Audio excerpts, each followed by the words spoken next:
చేస్తారు. ఎందుకంటే నీ వాక్యం నా పాదములకు దీపమును నువ్వు ఎలాంటి మార్గాల్లో నడవాలో, అది సత్య మార్గమా లేకపోతే దేవుని విరోధమైన మార్గమా, చక్కగా దేవుని మాటలు మనకి హృదయంలో ఉన్నప్పుడు దేవుడు మనం ప్రేరేపిస్తుంది. అది సరైనది కాదు, ఒక తప్పు చేస్తున్నామంటే నీ మనసును గద్దిస్తూ ఉంటాడు, అది తప్పు అని ఖచ్చితంగా దేవునికి స్తోత్రం కలుగును గాక. ఈ మాటలు మాట్లాడకూడదు అని ఖచ్చితంగా దేవుని వాక్యం మనం గద్దిస్తుంది. దేవుని వాక్యం మనలో నిలిచినట్లయితే కనుక దేవునికి స్తోత్రం కలుగును గాక. చాలా మంది భక్తి చేస్తారు. బైబిల్లో చెప్పినట్లుగా మొర్రపెట్టి వారును, నిజముగా మొర్రపెట్టి వారు ఏదో ప్రజలకు కనపరుచుకోవాలని, లేదా పాస్టర్ గారికి నేను కనపరుచుకోవాలని, తల్లిదండ్రులకు నేను కనపరుచుకోవాలని ఏదో అందరితో కలిసిపోయి పై భక్తి చేస్తారు. అట్లా కాదు, కానీ మొరపెట్టేవారు కాకుండా నిజముగా మొరపెట్టేవారుగా మనం దేవునికి స్తోత్రం కలుగును గాక. హల్లెలూయా. అలాగా మనం ఉండగలిగితే కనుక దేవుడు మన విషయంలో ఒక ప్రణాళికను కలిగి ఉంటాడు. ఆయన యొక్క గొప్ప చిత్తాన్ని మన ద్వారా నెరవేర్చుకోవాలనుకుంటాడు. దేవునికి స్తోత్రం కలుగును గాక.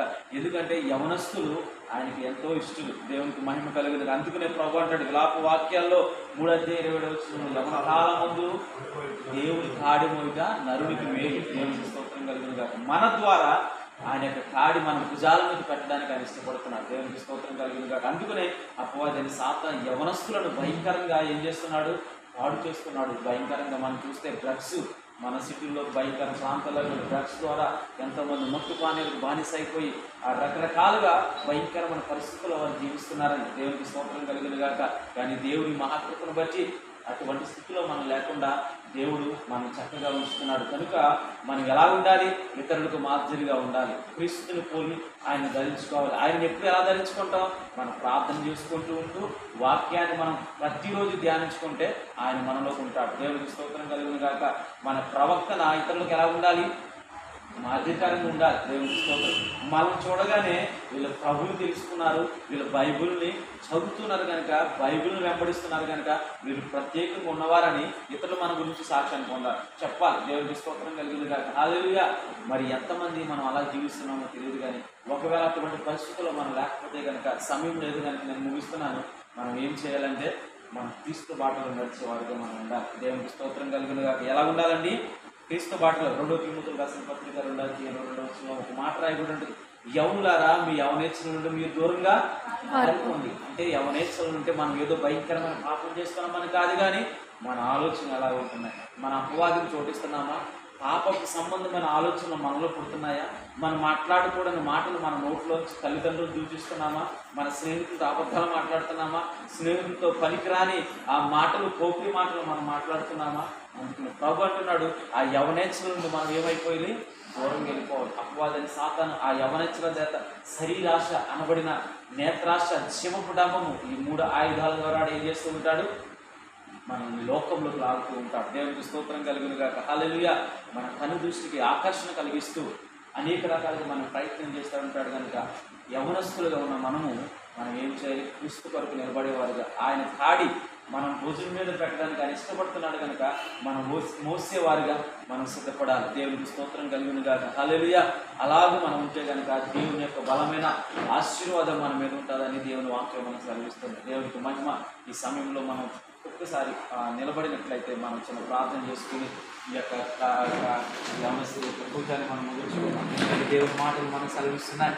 యవనస్తుడా, ఇదిగో ఈ యొక్క లోక సంబంధమైన అధికారి యొక్క చేతుల్లో నువ్వు చిక్కపడకుండా, అపవాదనే సాతాను యొక్క ఉచ్చులో నువ్వు బందీలు కాకుండా నువ్వు చక్కగా భద్రపరచబడాలంటే దేవుని మాటలు నీ యొక్క హృదయంలో ఉండాలి.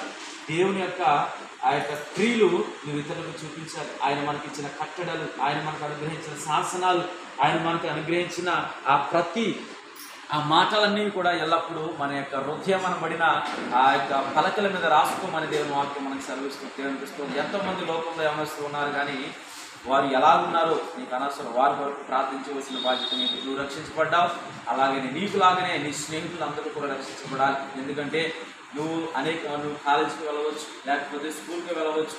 నువ్వు క్రీస్తు మాటను నీ నోటు నుండి వారికి మనం ఏం చేయాలి, వినిపించే వారిగా మనం ఉండాలని దేవుని వాక్యం మనకు సెలవిస్తుంది. దేవునికి స్తోత్రం కలుగును గాక. అది నీ బాధ్యత. అదే అన్నాడు ప్రభు, ఏంటంటే యవన కాలం ముందు నా కాడి మేలు అని ఎలాగైతే ప్రభు చెప్పాడో, ఆయన కాడి ఎలా మోస్తున్నామంటే నీ నోటు నుండి ఆయన మాట ఇతరులకు చెప్పాలి. దేవునికి స్తోత్రం కలుగును గాక. అది దేవుడు మనకి ఇచ్చిన బాధ్యత. దేవునికి స్తోత్రం కలుగును గాక. హల్లెలూయా.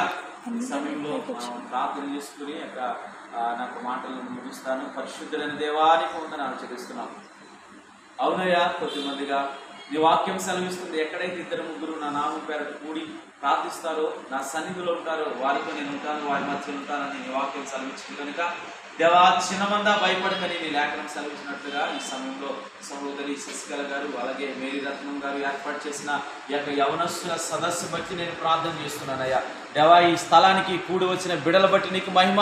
వీళ్ళందరినీ ప్రభా ప్రత్యేకంగా నీ యొక్క ఏర్పాటులో నువ్వు ఉంచుకున్న దేవుడు అయ్యా. వీరి ద్వారా నీ చిత్తాన్ని నెరవేర్చడానికి, వీరి ద్వారా ప్రభా దేవాని యొక్క ప్రణాళికను ప్రభా నెరవేర్చడానికి ప్రభా నువ్వు సిద్ధపడుతున్న దేవుడు కనుక యేసయ్యా నీకు వందనాలు. ఇక్కడ ఉన్న ఈ స్థలంలో, ఈ ప్రాంగణంలో ఉన్న ప్రతి బిడ్డను బట్టి నీకు మహిమ చెల్లిస్తున్నానయ్యా. వీరికి మంచి భవిష్యత్తును అనుగ్రహించండి. వీరు చదువుతున్న చదువులో మంచి జ్ఞానము, వివేచన, మంచి ఆలోచన, మంచి బుద్ధి బిడ్డలకు కలుగునిగా కానీ ప్రార్థన చేస్తున్నా. సాతాను యొక్క ఉచ్చుని బిడ్డలు చిక్కబడకుండా, అపవాది యొక్క ప్రభా కోరలలో బందీలు కాకుండా దేవ ఎల్లప్పుడూ నీ భద్రతలో వీరు ఉండాలి. ఏ విషయంలో లోబడకుండా ప్రభా ఒక ఉన్నతమైన ఎత్తైన ఈ యొక్క మంచి మార్గంలో వారు నడిపించి నీ యొక్క మెండైన దీవెన ఆశీర్వాదాలు ఈ బిడ్డల గురించి సహాయం చేయమని నజరేయుడైన యేసయ్య నామములో ప్రార్థించి అడిగి వేడుకుని పొంది నామములో ఆమేన్ ఆమేన్ ఆమేన్. ఇటువంటి అవకాశాన్ని ఇచ్చినటువంటి సహోదరి తల్లి గారికి అలాగే సిస్టర్ గారికి నా ప్రత్యేకమైన వందనాలు. మీ అందరినీ కూడా ప్రభువు దీవించి ఆశీర్వదించుకున్నారు. ఆమేన్. థాంక్యూ.